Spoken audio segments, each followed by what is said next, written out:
Could a child's innocent laughter truly mask the chilling silence of a heart in danger? In the vast, untamed expanse of the Old West, where the whispers of the wind carried both the secrets of ancient tribes and the harsh realities of a burgeoning civilization, stood the opulent yet strangely isolated ranch of Elias Thorne. His wealth, carved from the very gold of the mountains, was as legendary as the towering saguaros that guarded his estate, a stark contrast to the humble, sun-baked adobe homes scattered across the dusty plains. Yet, beneath the polished grandeur of his mansion, a fragile peace was threatened by a darkness as insidious as a rattlesnake in the tall grass. Among the shadows and the echoes of Native American flute melodies that sometimes drifted through the canyon, a young cleaner named Ilara moved with the quiet grace of a deer, her eyes the color of twilight, missing nothing. She had come from the nearby foothills, carrying the subtle wisdom of her people, and found work in the very heart of the Millionaire's world. It was during her daily rounds that she first noticed the subtle shifts, the forced smiles and the lingering chill in the air, whenever the new Mrs. Thorne, a woman whose beauty was as sharp and unforgiving as a newly whetted hunting knife, entered a room. Ilara's heart, attuned to the unspoken rhythms of nature and human emotion, felt a growing unease, particularly concerning the Millionaire's special child, a delicate boy named Cale, whose eyes held the same deep, knowing gaze as the ancient spirits of the land. Cale, with a rare gift of understanding the unspoken language of the desert, often retreated into himself, his laughter becoming increasingly rare under his stepmother's cold scrutiny. One quiet afternoon, as Ilara tidied Cale's room, she found a small, hand-carved wooden eagle, its wing purposefully broken, hidden beneath his pillow. Was this merely a child's forgotten toy, or a silent, desperate plea for protection against an unseen predator? What sorrow could be so profound that it manifested in the deliberate harm of a beloved carving? Ilara carefully picked up the small wooden eagle, its once proud wings now asymmetrical, the break clean and sharp, not from accidental clumsiness but from a deliberate snap. The intricate feathers, etched with the care of a craftsman, seemed to weep under her touch. This wasn't just a toy, it was a symbol, a spirit animal perhaps, imbued with the hopes and dreams of a child who, like the eagle, longed to soar free, but found himself grounded. Ilara's own grandmother, a revered elder of her tribe, had taught her that objects held energy, and this broken eagle hummed with quiet distress. Her gaze drifted around Cale's meticulously kept room, a space that felt more like a museum than a child's sanctuary. There were no scattered toys, no crayon marks on the walls, no joyful clutter. Everything was in its place, almost too perfect, as if someone had imposed order with an iron will. This stark absence of childish chaos spoke volumes, echoing the emptiness Ilara sensed within Cale himself. She imagined the boundless energy of a child playing, laughing, creating, and then compared it to the somber quiet that always enveloped Cale. The contrast was like the silent, sun-baked desert after a vibrant monsoon.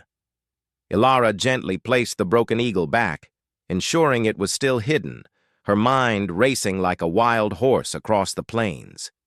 She knew in her gut that the stepmother, Anya, was at the heart of this silent suffering. Anya's sugary smiles never reached her eyes, which were as cold and calculating as a winter storm brewing over the mountain peaks. How could she, a humble cleaner, truly protect this child of immense wealth but profound vulnerability? And what would happen if her suspicions were wrong, or worse, if she was caught interfering? Could the most charming smile hide the deadliest venom? Ilara's instincts, honed by generations living close to the earth and its truths, screamed caution every time Anya Thorne entered a room. Anya moved with the deceptive grace of a desert sidewinder, her silks rustling like dry leaves, her laughter a melodic yet hollow chime. She would often present Kale with expensive gifts, a miniature silver-plated horse, a finely bound book of adventures. But her eyes would linger on him with an unreadable intensity, devoid of genuine warmth. It was the gaze of an owner, not a mother, a look that chilled Ilara to the bone like a sudden drop in the desert temperature at dusk. One sweltering afternoon, Ilara was polishing the grand mahogany staircase when she overheard a fragment of a conversation. Kyle, looking even smaller than usual, was speaking to Anya in the study. "But Mama always said the desert spirits protect us if we honor them," he whispered, his voice trembling slightly. Anya's response was sharp, cutting through the thick air like a whip. "Your mother filled your head with nonsense, Kale. There are no spirits, only what we can see and touch. Now go to your room and think about how silly those superstitions are." The words were spoken with a veneer of calm, but Ilara felt the raw power of dismissal, the subtle crushing of a child's belief system. Ilara paused, her cloth still. Kale's mother, a woman spoken of only in hushed, reverent tones by the long-serving staff, had been known for her deep respect for the land and its ancient inhabitants, a trait Ilara deeply admired. Anya's disdain for such beliefs was not just a difference in opinion. It felt like an attack on Kale's very essence, on the legacy of his departed mother. The child's retreat into silence after these exchanges was palpable, a retreat as profound as the desert swallowing the rain. How much more of Kale's spirit could be chipped away before he became an empty vessel, echoing the silence of the ancient ruins? What if the most profound cries for help were not heard, but felt? Kale possessed a unique sensitivity, a gift that manifested in his uncanny ability to communicate with the creatures of the desert. He would sit for hours by the window, watching a hawk circle high above, murmuring to it as if sharing secrets.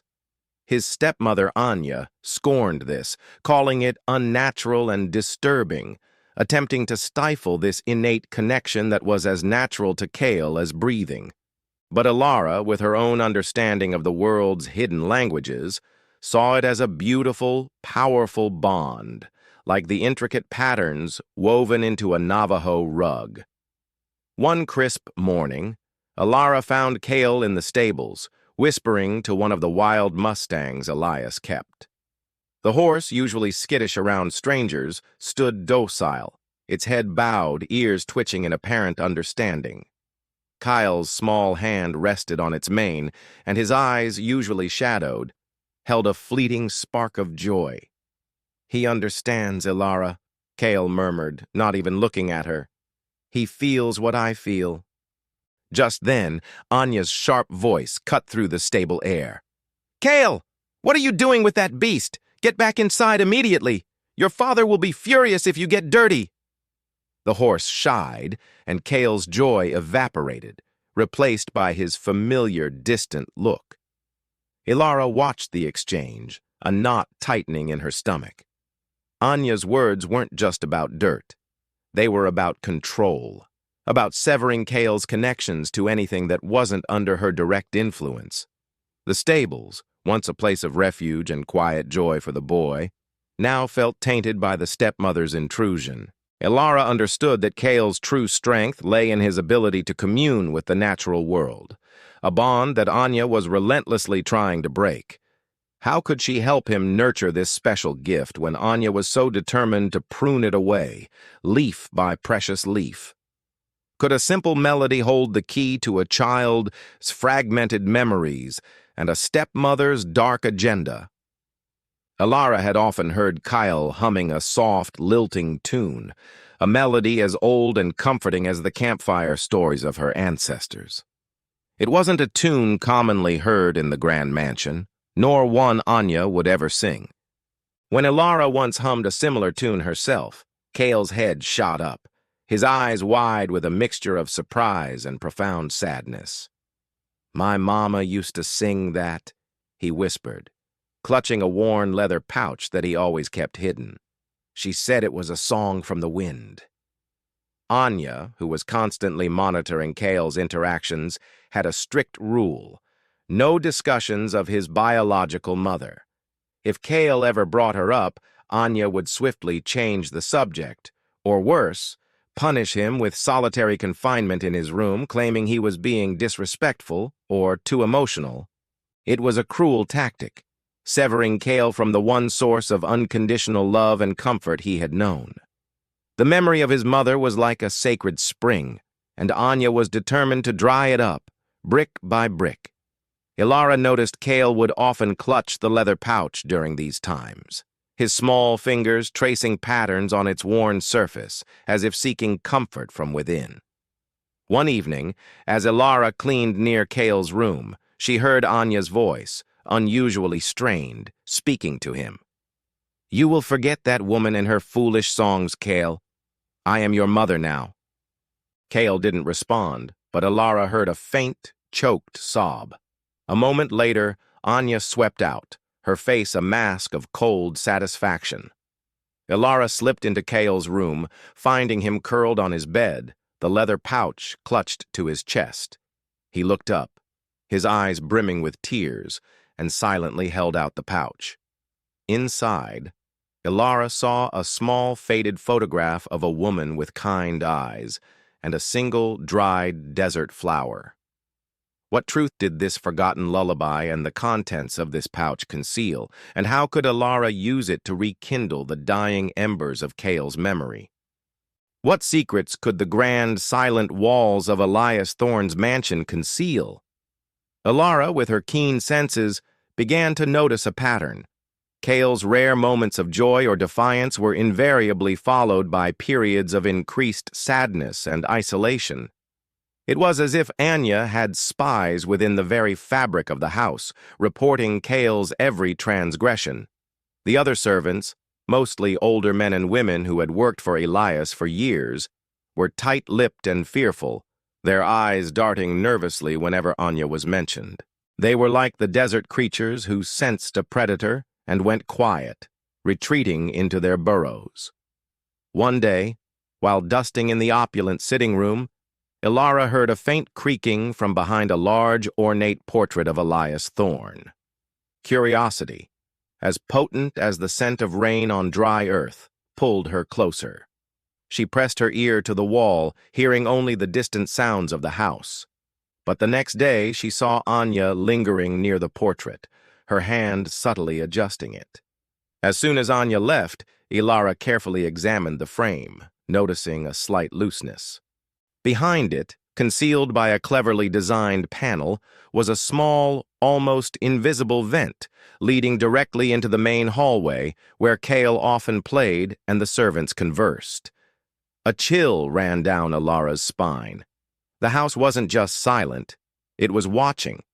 Anya wasn't merely observant, she was actively spying on Kyle and potentially on the staff. The realization hit Ilara with the force of a sudden sandstorm. Kyle had no privacy, no safe haven within these walls. Every word, every tear, every moment of vulnerability was likely being monitored. The thought made Ilara's blood run cold, imagining Cale's fear, the constant pressure of being under a watchful, malevolent eye. How could she protect him when the very walls had ears and the air was thick with unseen surveillance? When a child's safety hangs in the balance, how far would one dare to venture into the treacherous unknown? Ilara's unease deepened with each passing day.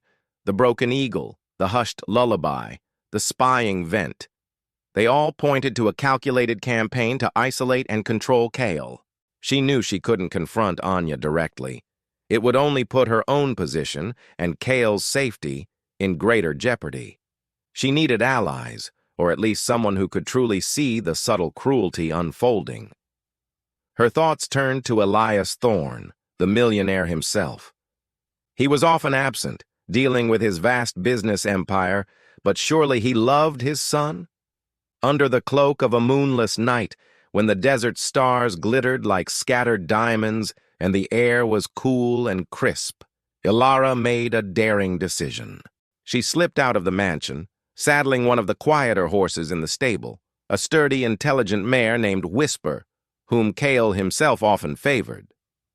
Her destination was the bustling nearest town, where Elias Thorne often conducted business and stayed when not at the ranch. The ride was long and perilous, past shadowed mesas and through canyons where unseen eyes could watch from the darkness. The howl of a coyote echoed, a lonely sound that mirrored Elara's own fear and determination.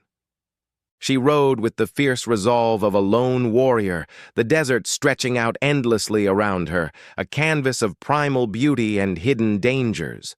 The wind whipped her hair, carrying the scent of sage and distant dust, as the first faint streaks of dawn began to paint the eastern sky. Elara saw the flickering lights of the town, a beacon of hope, yet also a place where her humble voice might easily be drowned out by the roar of commerce. What would she say to Elias? How could she, a mere cleaner, convince a powerful man that his beautiful, charming wife was slowly, systematically breaking his son's spirit without any concrete proof that he would believe? Could a father's love be so blind or his trust so misplaced that he would dismiss the truth spoken from a pure heart? Elara finally reached the town, dusty and weary, the first rays of the sun painting the false fronts of the buildings in hues of orange and gold. She found Elias Thorne at the local assay office, a man of imposing presence, his mind clearly engrossed in ledgers and mining reports. Approaching him felt like trying to divert a river. Gathering her courage, Elara, with the quiet dignity of her people, began to speak, recounting her observations, the broken eagle, the silenced lullaby, the overheard words, the spying vent. Elias listened, his expression initially one of mild irritation at being interrupted, then slowly shifting to a mixture of surprise and skepticism. He stroked his neatly trimmed beard, his eyes, usually sharp and discerning in business, now clouded with doubt. "Elara," he said, his voice firm but not unkind, "Anya adores Kyle. She's simply trying to bring him up with proper manners, away from some of his mother's more fanciful notions. Children often imagine things." He paused, his gaze hardening slightly. "And you, a cleaner, should focus on your duties, not meddling in the family's affairs." Elara's heart sank like a stone into a deep well. His words, though not harsh, were dismissive, a polite wall between her truth and his reality. She realized the depth of Anya's manipulation, how perfectly she had crafted her image, even to her husband. Elias saw a loving, if perhaps firm, stepmother, not the calculated tormentor Elara knew existed. The desert wind seemed to mock her efforts, whistling through the empty streets. Returning to the ranch, Elara knew she had failed in her direct appeal. How could she gather undeniable proof of Anya's cruelty when the millionaire himself was so utterly convinced of his wife's benevolence? What sinister intentions could lurk beneath the vibrant bloom of a seemingly innocent flower? Discouraged but not defeated, Elara returned to the mansion, her resolve hardening like sun-baked clay. She knew she had to find concrete evidence, something undeniable that Elias Thorne would have to see with his own eyes. Her observations became even more meticulous, her movements quieter, her presence more ghost-like within the grand halls. She watched Anya, noting her patterns, her secret excursions, and the strange, guarded interactions she had with a particular section of the mansion's sprawling, exotic garden. One afternoon, Elara saw Anya leading Kale by the hand to this section, a beautiful but overgrown patch filled with rare, vibrant plants. Anya pointed to a cluster of delicate bell-shaped flowers with bright crimson petals. "These, Kyle," she said with a chillingly sweet smile, "are very special. They are beautiful, but their scent can make one very sleepy. You must never, ever touch them or bring them near your room. Do you understand?" Kale, his face pale, nodded slowly, his eyes wide with a mixture of fear and curiosity. Anya watched him for a long moment, a peculiar glint in her eyes, before leading him away. Elara waited until the coast was clear, then cautiously approached the flowers. They were indeed beautiful, almost hypnotically so, like the alluring but dangerous mirages of the desert. She recognized them from her grandmother's teachings, a rare, potent strain of nightshade, often used by certain tribes for ceremonial purposes, but deadly if misused. Anya's warning to Kale had been correct, but the peculiar emphasis and the unsettling glint in her eyes made Ilara's skin crawl. Why was Anya drawing Kale's attention to such a dangerous plant under the guise of a warning? Was this a twisted lesson, or something far more sinister, like a serpent charming its prey before the strike? Could the fragrant allure of beauty conceal the bitter taste of betrayal? Ilara couldn't shake the image of Anya's smile in the garden, those beautiful, dangerous flowers, and the peculiar glint in her eyes. It gnawed at her, a persistent itch in her spirit. Her grandmother had always warned her that those who spoke of danger with too much relish often harbored ill intent themselves. Ilara knew she had to investigate further, even if it meant risking Anya's wrath and potentially her own life. The welfare of the special child, Kale, was paramount, a responsibility that felt as weighty as the ancient mountains. Under the cover of darkness, Ilara crept back to the garden, moving like a shadow among the moonlit roses and cacti. She found the crimson bell flowers, their petals glowing faintly in the dim light.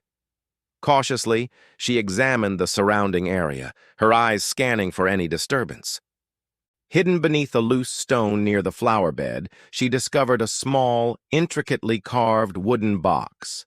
Inside, carefully stoppered in a tiny glass vial, was a dark, viscous liquid, smelling faintly of the same hypnotic flowers, but with an added, sickly sweet undertone. Beside it lay a slender, silver dropper. Ilara's heart pounded like a drum.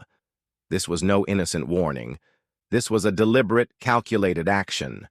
The small vial and dropper suggested precise, controlled administration. This wasn't merely a dangerous plant, it was an ingredient, a component in a far more insidious plan. Anya wasn't just warning Kale, she was preparing something. But what? And how was this special child meant to consume this secret potion without raising suspicion? The cold desert night suddenly felt colder, and Ilara knew she had stumbled upon a truth far more terrifying than she had ever imagined, a truth that hung in the air like the scent of impending danger. What devious method could a cunning mind devise to administer a secret potion without leaving a trace? The discovery of the vial and dropper sent a wave of chilling realization through Ilara. Anya wasn't just emotionally manipulating Kale, she was actively, physically, harming him. The thought made Ilara's blood run cold, like an icy wind blowing through the canyons. She returned the box to its hiding place, her mind racing, connecting the dots. Kale's increasing listlessness, his unusual sleepiness, the way his appetite had waned, it all made a horrifying kind of sense. Ilara began to observe Kale's mealtimes with even greater scrutiny. Anya would often bring Kale a special cup of herbal tea before bed, claiming it would help him sleep. Kale, trusting and vulnerable, would always drink it, his small face already showing the fatigue of a child carrying too heavy a burden.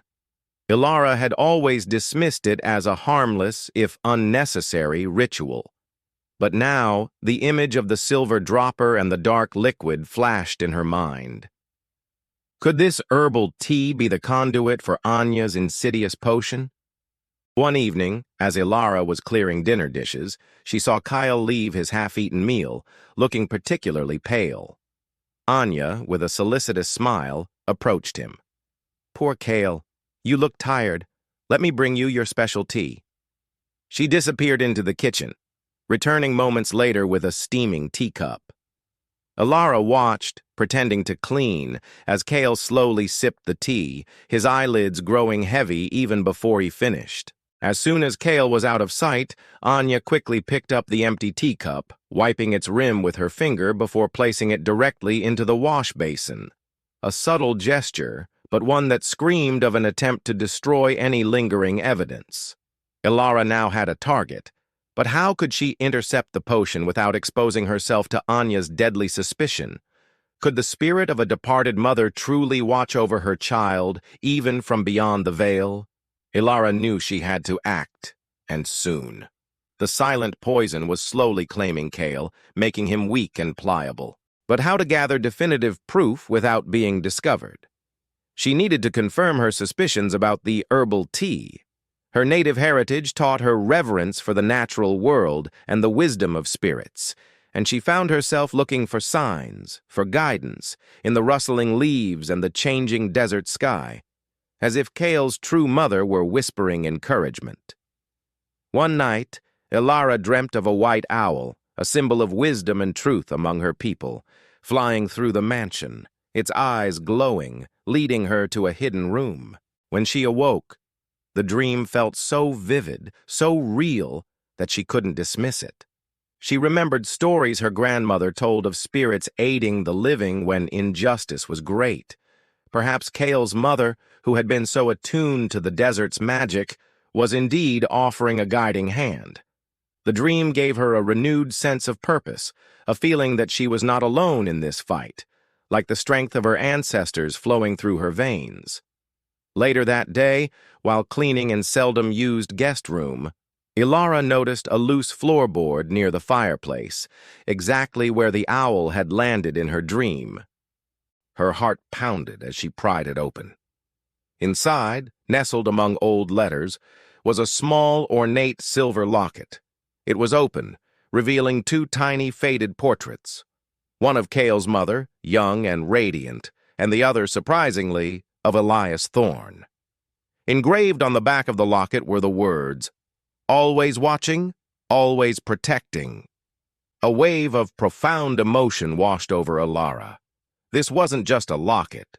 It was a promise, a mother's eternal vow. Could this hidden treasure, discovered in such a peculiar way, be the connection she needed to Elias, a way to appeal to his dormant love for his first wife and by extension for Kale? What ancient bonds could a forgotten locket reawaken, and how could it expose a modern evil? The silver locket in Ilara's hand felt surprisingly heavy, not just with its metal, but with the weight of memory and unspoken truths.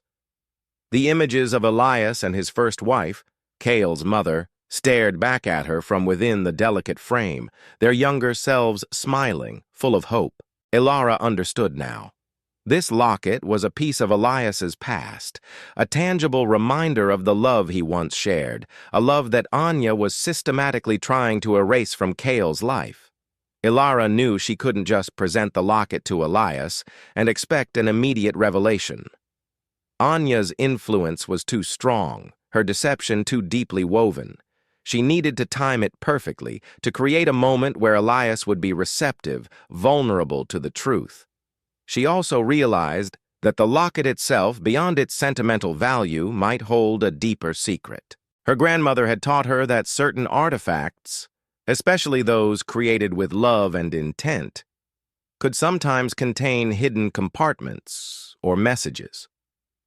Carefully, Ilara examined the locket under the soft glow of a lantern that night. Her nimble fingers traced the intricate engravings. She pressed gently along the seams, feeling for any give, any hidden mechanism. Finally, with a soft click, a tiny, almost invisible panel on the side of the locket sprang open. Inside, folded meticulously, was a miniature drawing. It depicted a small, peculiar symbol, a stylized eagle feather intertwined with a desert flower, and beneath it, barely legible, a single word: Whisper Wind. What was Whisper Wind, and how did this cryptic symbol and name connect to Kale's mother and the danger he now faced? Could a secret name, whispered from the past, unlock a hidden legacy of protection? The word Whisper Wind, etched beneath the mysterious symbol on the locket, sent a ripple of recognition through Ilara.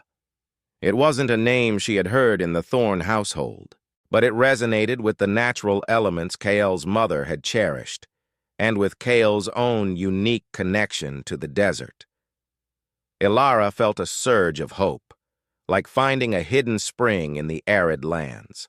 This wasn't just a sentimental keepsake. It was a clue, a piece of a puzzle deliberately left behind. Ilara recalled snippets of conversations among the older staff, hushed mentions of Kale's mother being an avid explorer, an artist, and someone deeply respected by the local native tribes for her understanding and appreciation of their ways. They often spoke of her secret place, a peaceful retreat where she would sketch and meditate. Could Whisper Wind be the name of this hidden sanctuary? And if so, what treasures or insights might it hold that could directly help Kale? The symbol, an eagle feather and a desert flower, also spoke volumes to Ilara, representing freedom and resilience, precisely what Kale needed. She spent the next few days subtly questioning the oldest servants, framing her inquiries casually about Kale's mother and her hobbies. Finally, an elderly stable hand, his eyes clouded with fond memories, mentioned, "Ah, young Mrs. Thorne, she loved the solitude, used to ride out to a small canyon, Whisper Wind Gulch, she called it, said it was where the spirits spoke clearest." Ilara's heart leaped. Whisper Wind Gulch, a real place. The dream of the white owl, the locket, the symbol, the name, it all converged, pointing her toward a physical destination. But what would she find there? And would it be enough to finally expose Anya's dark scheme and save Kale? What truths could the silent canyons, witnesses to ages, reveal to a desperate heart? Armed with the knowledge of Whisperwind Gulch, Ilara knew her next journey would be the most crucial. The locket and its hidden message felt like a sacred trust, a torch passed from Kale's mother to her. She waited for a day when Anya was preoccupied with a social event, ensuring her absence from the ranch. Then, with the first blush of dawn painting the eastern sky in hues of rose and gold, Ilara mounted Whisper, the intelligent mare, and set off towards the remote canyon. The ride was challenging, taking her through rough terrain, past jagged rock formations that looked like ancient guardians, and through winding paths known only to a few. The desert was alive with the sounds of unseen creatures, and the air was thick with the scent of pine and damp earth. As she neared the gulch, the canyon walls rose dramatically, carved by millennia of wind and water, creating a secluded, almost mystical space. It was a place of profound peace, where the wind indeed seemed to whisper secrets through the rocks, and a small, vibrant spring flowed, nurturing a hidden oasis. Deep within the gulch, Ilara found a secluded alcove, almost hidden by trailing vines and a cluster of ancient cottonwood trees. Here, tucked away, was a small, well-worn leather satchel, carefully protected from the elements. Her hands trembled as she opened it. Inside, nestled amongst dried desert herbs and a beautifully painted water gourd, was a journal. It was Kale's mother's journal, its pages filled with elegant script and intricate sketches of the very plants Ilara now suspected Anya was using. This was more than just a diary. It was a legacy, a testament to a loving mother's keen observations. What secrets about the canyon, Kyle, and even Anya lay waiting to be discovered within its faded pages? Could a mother's keen observations of nature inadvertently reveal the methods of her child's tormentor? Ilara carefully opened the journal, its pages smelling faintly of dried desert flowers and aged paper. Kale's mother's elegant handwriting filled the pages, interspersed with delicate sketches of local flora and fauna. The journal detailed her profound love for the desert, her understanding of its healing properties, and, chillingly, her detailed notes on the specific plants that grew within Whisperwind Gulch. She had meticulously documented the medicinal uses of many herbs, but also their potent, dangerous side effects if misused. Ilara's eyes scanned the entries, her heart sinking as she found a section specifically dedicated to the crimson bell-shaped flowers she had seen in Anya's garden. Kale's mother had written extensively about them, noting their sedative properties when prepared correctly, but warning in bold, urgent strokes about their neurotoxic effects if consumed in concentrated doses. A dangerous beauty, she had penned, capable of dulling the mind, weakening the spirit, and slowly, irrevocably, severing one's connection to the world. A cold dread settled over Ilara. This wasn't just a record of plants. It was a meticulous account of the very poison Anya was using. But then, Ilara found something else. A series of more recent entries, dated just weeks before Cale's mother's sudden passing.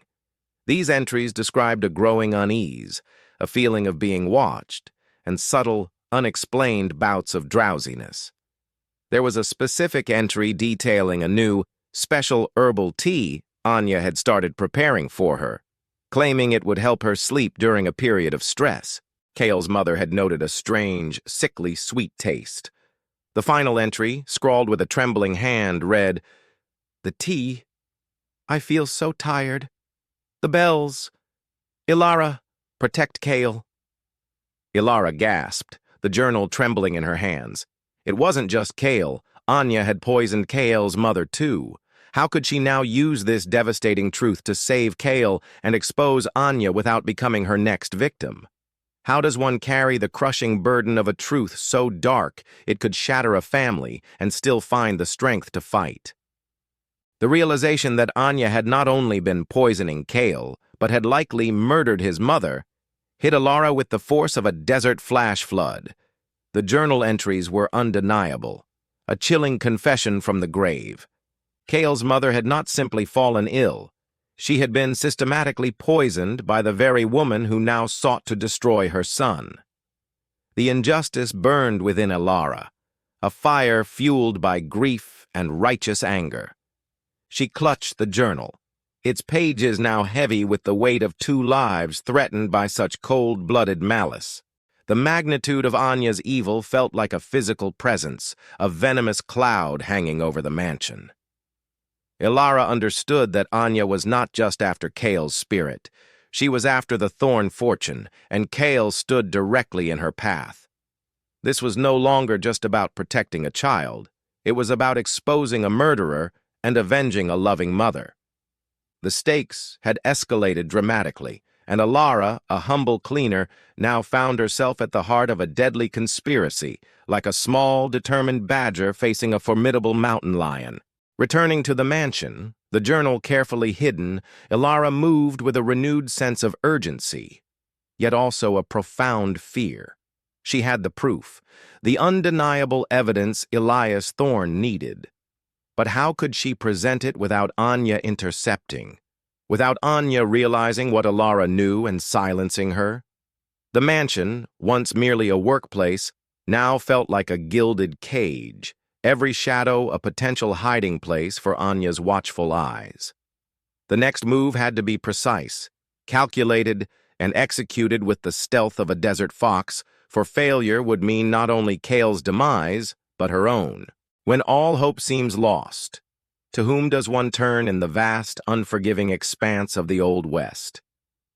Ilara knew she couldn't approach Elias directly again without a stronger, more public plan. The journal alone, without corroboration, might still be dismissed as the ramblings of a grieving woman or worse, a fabrication by a meddling servant. Anya's power and influence were too great.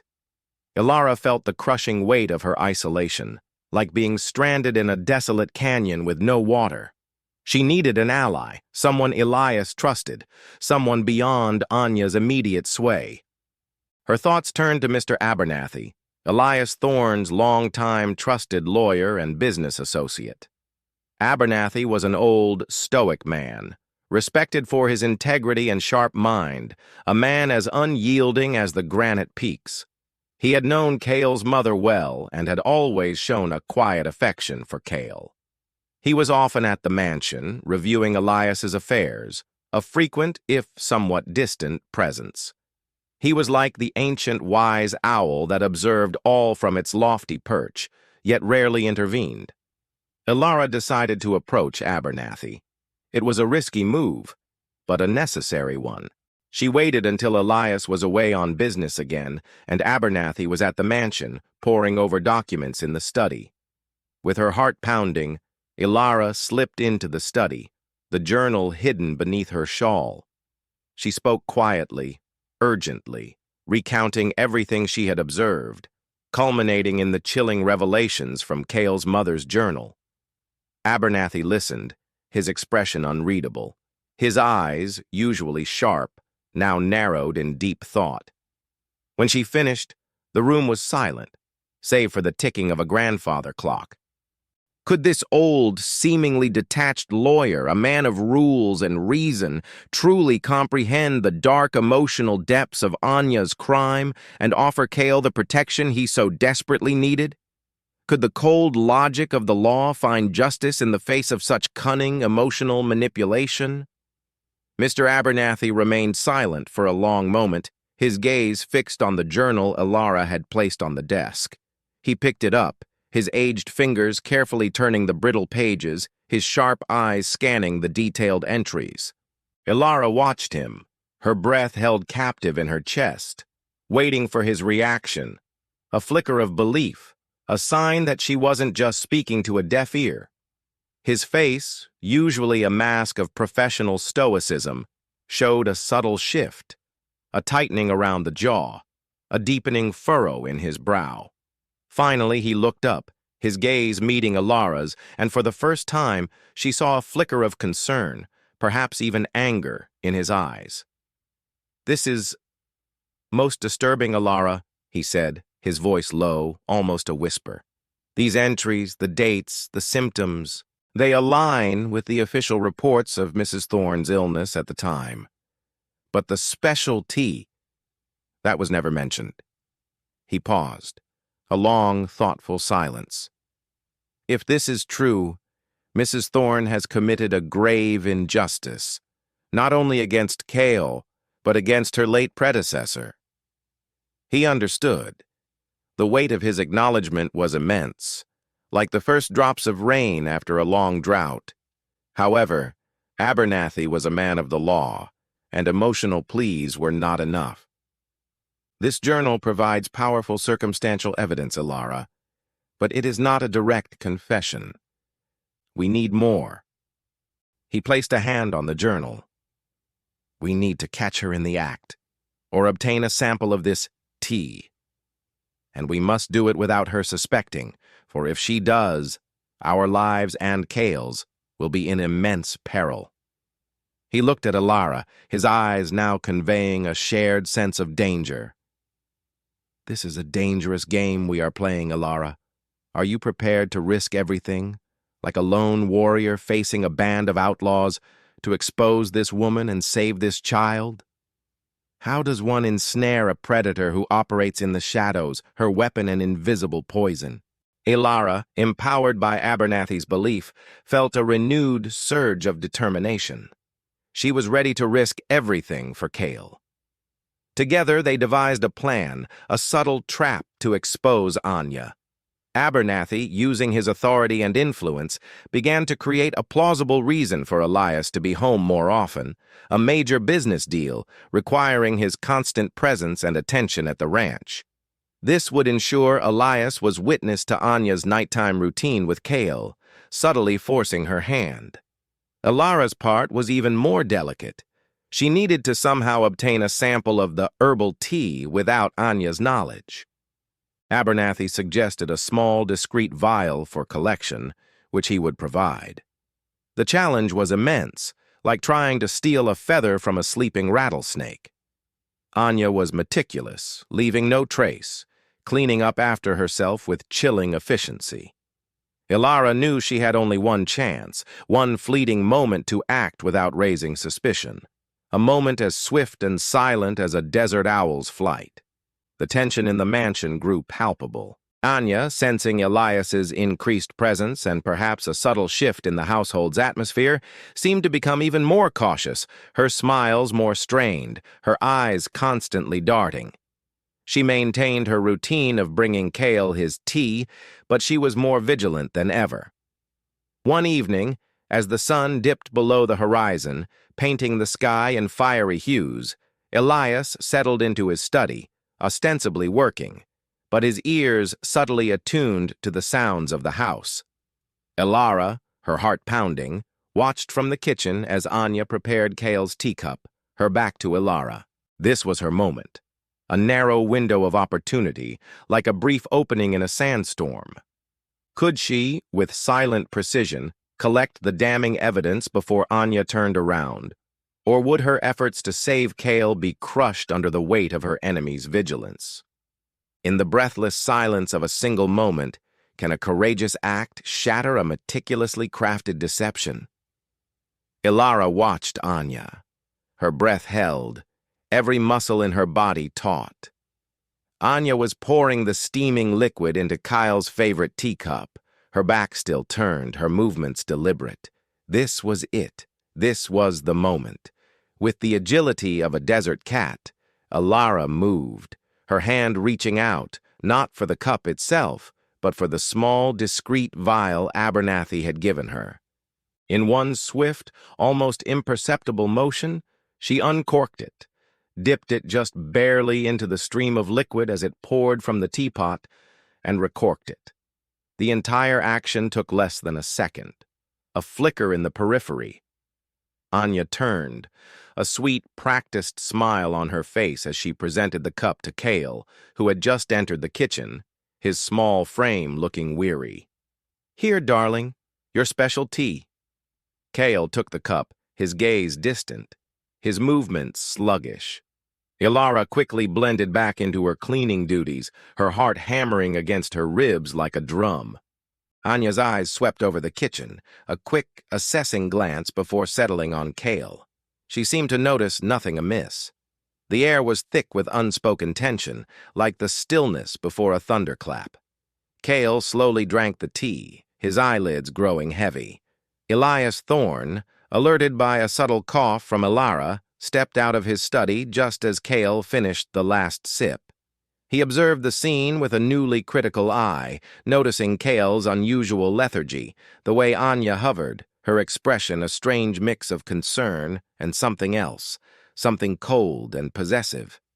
Ilara slipped away, the tiny vial containing the special tea clutched securely in her hand, a powerful, silent witness. She had the evidence. But how would Abernathy analyze it? And how would they finally present this undeniable proof to Elias, who still clung to the illusion of his wife's innocence?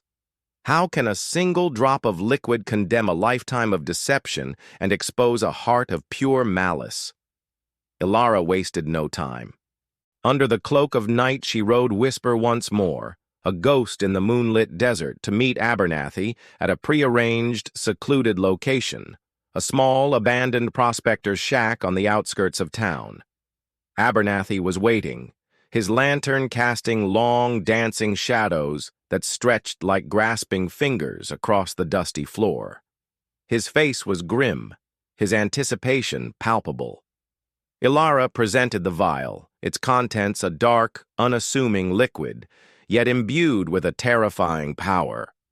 Abernathy carefully took it, his hand surprisingly steady. He had brought with him a rudimentary field kit, a collection of reagents and a small microscope, the tools of a discerning mind. He carefully extracted a drop of the tea, placing it on a slide, his gaze intent. The silence in the shack was absolute, broken only by the chirping of crickets and the distant howl of a coyote, sounds that seemed to underscore the gravity of their actions. Abernathy worked meticulously, adding drops of various solutions, his brow furrowed in concentration. Ilara watched, her heart a frantic drumbeat against her ribs. Finally, Abernathy leaned back, pushing his spectacles up his nose, his face a mixture of shock and grim confirmation. "It's as you suspected, Ilara," he said, his voice low and heavy. "The nightshade, highly concentrated, enough to induce severe lethargy and, with prolonged use, profound neurological damage." He looked at Ilara, his eyes blazing with a quiet fury. "This is undeniable proof. This is murder, Ilara. We now have what we need to expose Anya. But facing such a cunning and ruthless adversary will require courage beyond measure. Are you ready to confront the serpent in its lair, knowing it will strike back with lethal force? When truth finally confronts deception, What will be the cost of the ensuing storm? Armed with the scientific analysis from Abernathy and the damning journal entries of Cale's mother, Ilara felt a steely resolve. The time for subtlety was over. They needed to confront Elias Thorne directly, with all the evidence laid bare, before Anya could inflict more harm or discover their investigation. Abernathy, recognizing the gravity of the situation, decided to act immediately. The following morning, he and Ilara entered Elias Thorne's study, where the millionaire was poring over his usual ledgers. Elias looked up, a flicker of surprise at seeing Ilara there with his lawyer. Abernathy, his voice calm but firm, laid out the facts, starting with Ilara's initial observations, the broken eagle, and Cale's deteriorating health. Then he presented the detailed entries from Cale's mother's journal, explaining her premonitions and the insidious nature of the special tea. Finally, he produced the vial of Cale's tea, along with his analysis, explaining the presence of the concentrated nightshade. The words hung in the air, heavy and poisonous, like the very substance they described. Elias Thorne listened, his face slowly draining of color, his initial skepticism melting into horrified disbelief, then a growing, terrible rage. His hands, usually so steady, trembled as he held his first wife's journal, seeing her words, her fears, written in her own hand. The illusion of Anya's benevolence shattered around him like fragile glass. Just then, the study door creaked open, and Anya stood there, a sweet smile on her face, having overheard fragments of the conversation. Her eyes, however, were not smiling. They were cold, calculating, like a predator cornered. "What is this nonsense?" she purred, her voice dripping with feigned innocence, but a subtle tremor in her hand betrayed her. The air crackled with unspoken accusations, and the stage was set for a dramatic, devastating showdown that would expose the true nature of the mansion's dark heart. When a cornered serpent strikes, how deadly will its venom prove to be? Anya's smile remained fixed, but her eyes, like flint, darted between Elias, Abernathy, and finally, settling on Ilara with a look of pure, unadulterated venom. "Nonsense, Elias. This woman," she gestured contemptuously at Ilara, "is a meddling servant, and Mr. Abernathy is clearly confused. They are trying to turn you against me, against your loving wife." Her voice rose, taking on a tone of wounded innocence, a performance honed by years of deceit. She looked to Elias, her eyes wide, pleading, as if he were her only salvation. But Elias, his face a mask of shock and dawning horror, held up Cale's mother's journal. "This is not nonsense, Anya.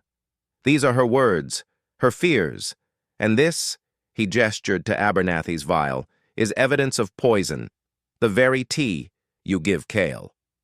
The words were like a physical blow. Anya's carefully constructed facade finally cracked. Her face twisted into a snarl, all pretense of gentleness vanishing like smoke in the wind. "So the little rat finally spoke," she spat, her gaze fixed on Ilara, her voice now a hiss. "You think you can ruin me, you insignificant, superstitious savage? You'll regret this." Anya lunged, not at Ilara, but towards the desk, her eyes fixed on the journal and the vial, clearly intending to destroy the evidence. Elias, reacting with unexpected speed, stepped in front of her, blocking her path. The confrontation exploded into a furious struggle, a raw, primal clash between truth and deceit, love and avarice. The study, usually a place of quiet contemplation, became a battlefield. Anya, her beautiful dress rustling like the agitated feathers of a predatory bird, fought with the ferocity of a wild animal, her true, terrifying nature finally revealed. But in this chaotic struggle, what unforeseen danger could still emerge, threatening to consume them all? In the heart of chaos, can the fragile voice of innocence break through the storm of adult malice? The struggle between Elias and Anya was fierce, furniture toppling, papers scattering across the floor like autumn leaves. Anya, driven by desperation, fought with a strength born of pure avarice and a terrifying fear of exposure. Her carefully crafted world was crumbling, and she would stop at nothing to regain control. Abernathy, though aged, tried to intervene, but Anya's wild swings kept him at bay. Ilara, quick as a desert fox, saw her opening. She grabbed the journal and the vial, securing them against her body, protecting the only tangible proof of Anya's crimes. Suddenly, a small, trembling figure appeared in the doorway. Cale, awakened by the commotion, stood there, his eyes wide with terror, witnessing the horrifying spectacle of his stepmother's true nature. The boy, pale and gaunt from the ongoing poisoning, looked like a spirit, his presence a stark contrast to the violent fury unfolding before him. "Mama Anya, stop!" he cried out, his voice a thin, reedy wail, barely audible above the din. The sound, so raw, so innocent, cut through the chaotic energy in the room like a sharp knife. For a split second, everyone froze. Elias looked at Cale, his heart wrenching at the sight of his frail son witnessing such ugliness. Anya, too, paused, her gaze flicking to Cale, a fleeting moment of something akin to shame, or perhaps just exasperation, crossing her face before quickly hardening again. But that brief pause was enough. It